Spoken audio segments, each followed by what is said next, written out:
Postal Service's 600,000 person workforce would either receive deferred buyout offers or see mass layoffs as a required step of privatization.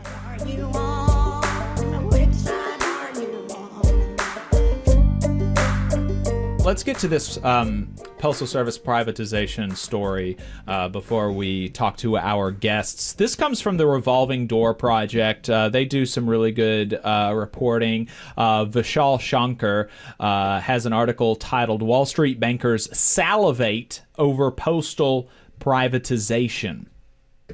And so this is a recently released Wells Fargo report about how to loot the Postal Service. Wells Fargo has a report titled USPS Privatization, a Framework, and the Revolving Door Project has highlighted a few of the things that they would like to see.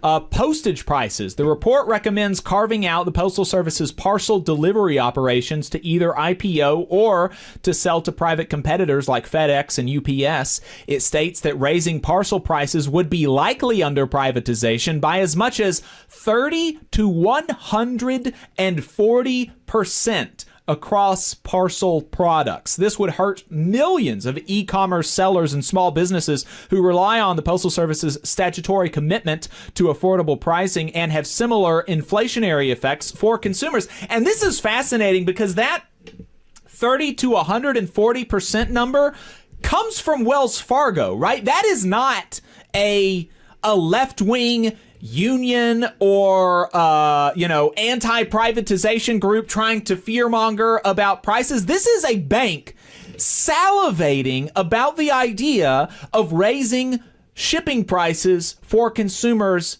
by between 30 and 140%. And that's something that we've been talking about when we've been talking about the threat of privatization, because not only would the Postal Service, or what remains of the Postal Service, see an increased price if you privatize it, it would also bring the rest of the market up with it, right? Because we have a public postal service that does not have to pay a profit tax to wealthy owners, we can have cheaper shipping. We can send a letter across the country for 70 cents. If we have to pay a profit tax to wealthy owners of the Postal Service, then we have to pay more for shipping. And so, but because the Postal Service has this cheaper shipping option, it forces the UPS and FedEx and other private logistics companies to keep their prices low, because if they increase their prices too much, then everybody is just going to go to the Postal Service, right? That is the value of having a public competitor in the private market. It brings down prices for everybody. Here's another thing that the Wells Fargo is looking at: scrapping universal service. Wells Fargo describes the Postal Service's universal service obligation as a restructuring issue to be addressed. The analysts propose severing the Postal Service's lucrative parcel business from its less profitable letter mail delivery, selling the former to private investors, and potentially leaving taxpayers on the hook for the latter. Without the universal service obligation, parcel and package delivery to regions deemed unprofitable, such as rural communities, could be scaled back or ceased entirely, while public 6-day letter mail service could enter a death spiral. Here's another thing: selling off postal real estate. The Wells Fargo report takes note of the Postal Service's 8,500 properties, which include historic post offices, sorting centers, and vital rural community hubs. It notes ominously that value can be harvested. That is a quote. Value can be harvested by unlocking these properties via sale or lease to commercial bidders who include real estate developers, corporate landlords, private couriers, or retail monopolists like Amazon. Hey, 5 seconds. Just wanted to say that this is only possible because of our donors. If you want to see more of this, then consider donating yourself at tvlr.fm/donate.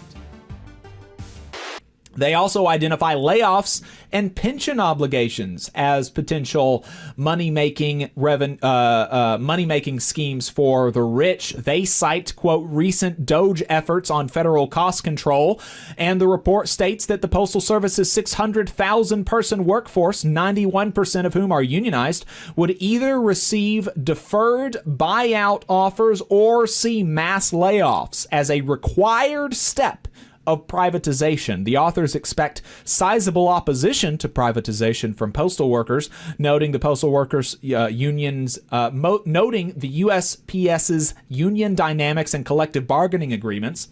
Another required step involves shifting $400 billion in postal pension and healthcare liabilities to taxpayers, as the UK's Royal Mail did, or selling off parcel operations and postal real estate to fund workers' hard-earned retirement benefits. In other words, privatizing the profits and socializing the losses.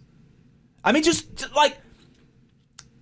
get that, just think about that. Think about what they are trying to carve up the parts of the Postal Service that make money to allow wealthy people to make money on those parts while saddling the taxpayer with the less profitable portions of the mail service, like the letter delivery or the pension obligations.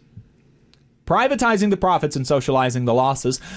They also float scrapping the Postal Reorganization Act of 1970 by sneaking the PRA repeal into a forthcoming budget package. The report concedes that privatization would be unlikely to garner 60 Senate votes, meaning it would have to be attached to a must-pass legislation. And they've identified some other privatization problems. And so the Revolving Door Project has a few highlights of, just to reiterate why this would be bad. It would harm mail recipients. They say that postal privatization would likely mean the end of the universal service obligation and 6-day delivery standard, as corporate carriers would seek to profit maximize by conducting fewer weekly delivery trips or avoiding routes with fewer residents altogether. This could result in millions of mail items and packages arriving late, including time-sensitive tax or legal documents, medication or government benefit checks, and election ballots, or not arriving at all.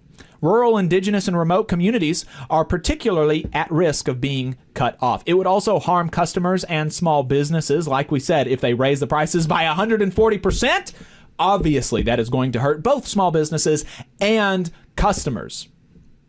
It would also obviously harm workers. Privatization would likely mean mass layoffs to the 600,000-person workforce, which has historically been a road to the middle class for non-white workers. Pay, working conditions, and benefits could also get worse for postal workers under privatization if the Postal Service's operations are absorbed by union-busting corporations like Amazon or FedEx. You know, I've seen some letter carriers in our chat over the years talk about, well, maybe we could be bought by UPS and then we would be part of the Teamsters. Well, I would say it is equally, if not more likely, that the Postal Service's operations are portioned by, like they say, FedEx or Amazon than UPS. So it's a big gamble. And then also, postal privatization harms the public. A privatized postal service would have no obligation to prioritize or provide public services. Privatizing the profits and socializing the losses. A really, really disgusting report from the banks, just salivating at the idea of being able to cut up the postal service and eat it, sell it for scraps, drain the blood of the workers there. Really, really gross.